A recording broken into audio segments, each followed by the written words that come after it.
Hello guys, this is Dr. AG and you are watching my YouTube channel Learn with Dr. AG.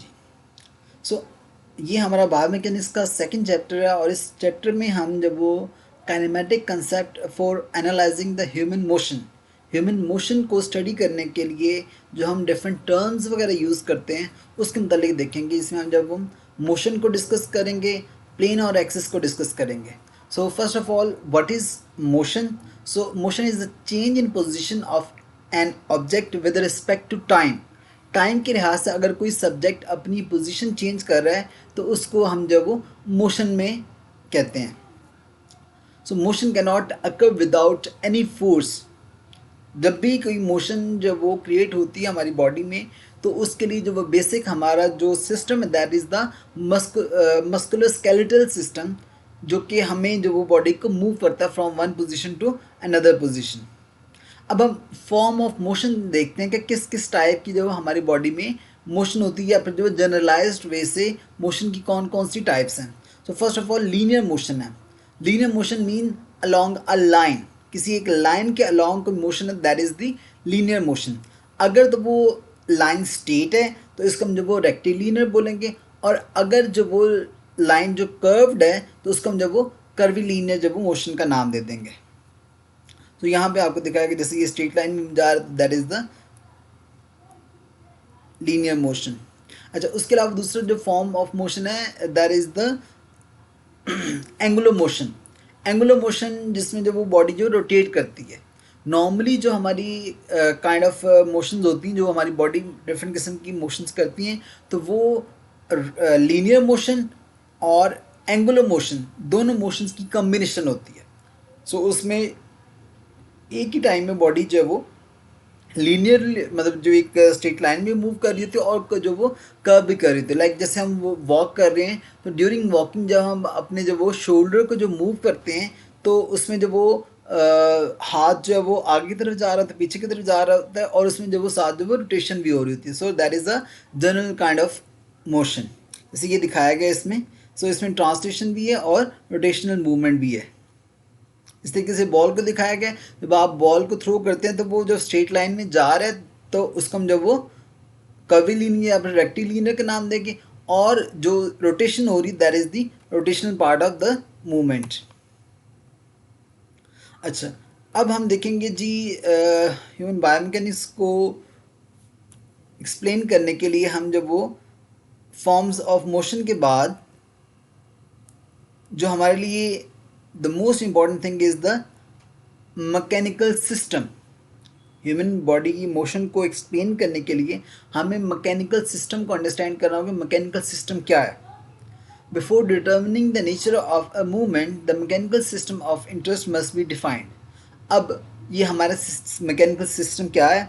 A body, a group of bodies whose motion is to be analysed. जिस body की आपने motion को analyse करना है that is your mechanical system. Like किसी human की running को observe कर रहे हैं तो वो आपका मैकेनिकल सिस्टम हो जाएगा। किसी जब वो साइकिलिस्ट की साइकिलिंग को आपने ऑब्जर्व करें तो वो आपका मैकेनिकल सिस्टम हो जाएगा। लाइक जैसे थ्रोइंग आर्म है, किकिंग लेग है, तो जो बॉडी मूव करी तो उसका जो वो that is the mechanical system. The most important topic जो इस चैप्टर में है that is the anatomical reference position, axis and planes. Basically इस चैप्टर में हमने जो वो एक्सिस और प्लेन को डिस्कस करना है।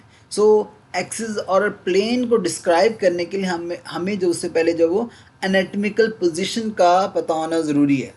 सो एनाटॉमिकल रेफरेंस पोजीशन क्या है? Standing erect position with all body parts facing forward. यहाँ पे जो आपको ये दिखाया गया है ह्यूमन बॉडी, सो इसमें जो वो तमाम जो बॉडी की इसके लाइक उसके जो आर्म्स हैं, उसके जो फीट हैं, उसका फेस है, तो वो सभी जो वो फेसिंग फॉरवर्ड होंगे।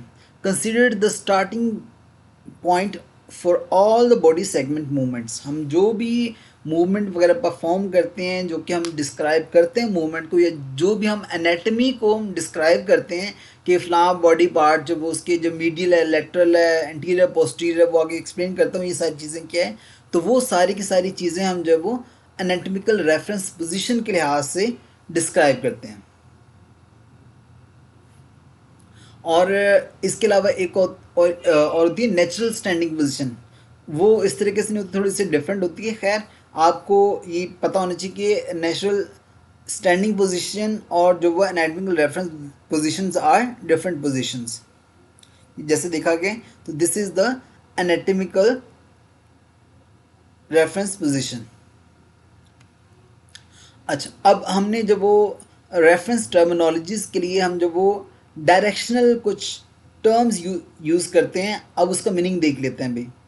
सो सबसे पहले हम जब वो सुपीरियर वर्ड यूज़ करते हैं, superior mean upper towards the cranial side, cranial mean towards the head side.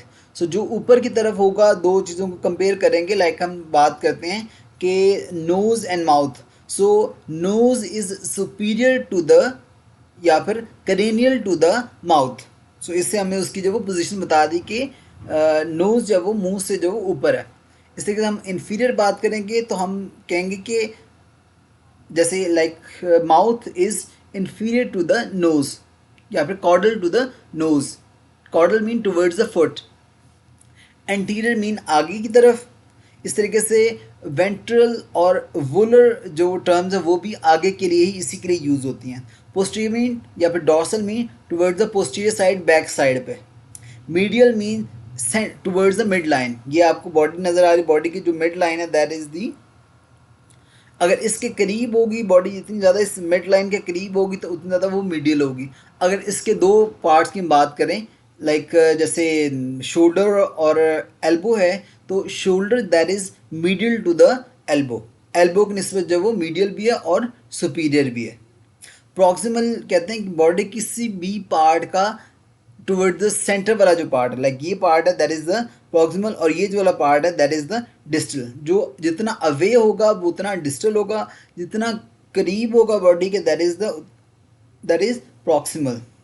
Superficial और डीप, ये दो टर्म्स जो वो डेप्थ के लिहाज से, अगर स्किन जब वो सुपरफिशियल है, फेशियल या फिर मसल्स हैं वो कंपेरेटिवली जब वो डीप है। सो इस तरीके से हम इसको जब वो पोजीशन वगैरह को एक्सप्लेन कर सकते हैं बॉडी की।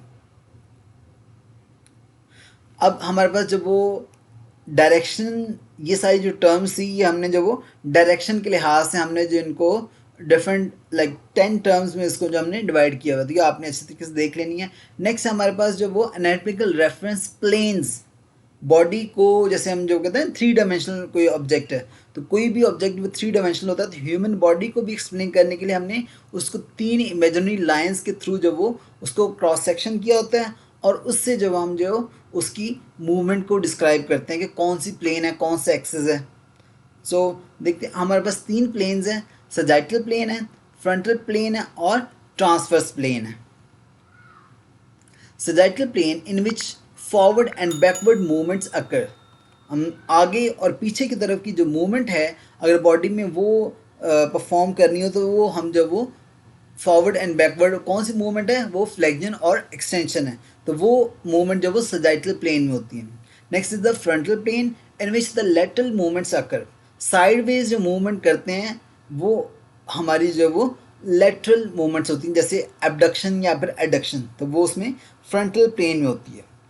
Next is the transverse plane in which the rotational movements occur, जो भी बॉडी के रोटेशंस हैं वो ऑल काइंड ऑफ मूवमेंट जब वो ट्रांसवर्स ऑफ द बॉडी जब वो ये प्लेन मौजूद होता है। इस केस में देखा जाए तो ये जो सेंटर वाली जा रही है ये this is the centre one is the sagittal plane. अब ये देखो जो सेंटर किसी भी एक पार्ट के लिहाज से इसको डिवाइड किया that is the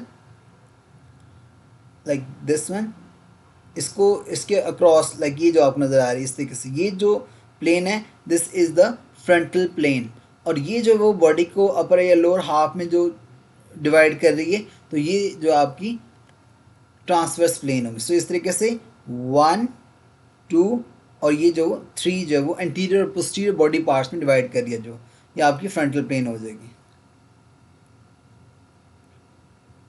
next is the important part is the axis. So, for an individual standing in anatomical reference position, the 3 cardinal planes are all intersect at a single point known as the body's center of mass or center of gravity. So, body का centre of mass क्या होता है, जहाँ पे whole of the mass of the body act. So center of gravity, where the whole of the center gravity of the body act. So center of gravity body का वो point होता है जहाँ पे आप बॉडी को रेस्ट करवा सको. An imaginary axis of rotation that passes through a joint to which it is attached. So joint के across इस पे जब वो ये एक्सिस बनते हैं, इस लिहाज से हमारे पास फ्रंटल एक्सिस है, सजाइटल एक्सिस और लॉन्गिट्यूडनल या फिर वर्टिकल एक्सिस है, तीन. सो हम एक्सिस की बात करें तो ये सबसे पहले आपका लॉन्गिट्यूडनल एक्सिस है, directed vertically and around which rotational movements occurs. इसमें जब वो ये ऊपर से नीचे की तरफ जो जा रहा है, this is the longitudinal axis, और इसमें जब वो जो रोटेशनल मूवमेंट है वो लॉन्गिट्यूडनल एक्सिस पे होती हैं. फिर उसके बाद हमारा एंटीरियर पोस्टीरियर, ये आगे से पीछे की तरफ ये जो आपको लाइन जाती फील हो रही है, ये वाली line, this one is the anterior posterior axis या फिर sagittal axis, directed along the sagittal plane and around which the rotations in the frontal plane occurs. ये हमारी फ्रंटल प्लेन है, तो इसमें जब वो ये प्लेन है आपकी फ्रंटल प्लेन, तो इसमें जब वो मूवमेंट जब इसकी जो इसमें एंटीरियर पोस्टीरियर जब वो एक्सिस में होगी. Next is the medial lateral. So ये मीडियल, ये लेटरल जब वो ये जो आपकी जो लाइन जा रही है, this one, this is the medial lateral axis या फिर जब वो along the frontal plane. So it is directed along the frontal plane and around which the rotation in the sagittal plane occurs. अब इसमें आपको ये तीनों जब वो एक्सिस और प्लेन्स दिखाई गई हैं, जैसे ये फर्स्ट वाला, this is the sagittal plane, this one is the frontal plane and this one is the transverse या फिर जब वो मीडियल लेटरल जब वो प्लेन. ये ज़्यादा अच्छी तरीके से एक्सप्लेन किया गया है. This one is the sagittal axis जो कि एंटीरियर पोस्टीरियर जो बॉडी के मूव कर रहा है. ये जो फ्रंटल है जो साइड टू साइड मूव कर रहा है, अप टू डाउन जो मूव कर रहा है, that is the longitudinal axis. इस तरीके से प्लेन्स को एक्सप्लेन किया हुआ इसमें. अब हर एक जो वो प्लेन्स हैं या जो एक्सिस हैं उसमें जो मूवमेंट्स को देख लेते हैं. अभी हमारी फ्लेक्शन और एक्सटेंशन या फिर हाइपर एक्सटेंशन की बात करो, ये दो तीनों मूवमेंट जब वो ये तीनों जब वो सजाइटल प्लेन में होती है. इस तरीके से जो आपकी पाँव की डॉर्सी फ्लेक्शन या प्लांटर फ्लेक्शन, ये पांचों की पांचों मूवमेंट सजाइटल प्लेन में होती है. ये आपने जब वो याद रखना है, आपके वॉइवा पॉइंट ऑफ व्यू से इंपॉर्टेंट है. सो ये 5 movements occurs in the sagittal plane. Next is the frontal plane.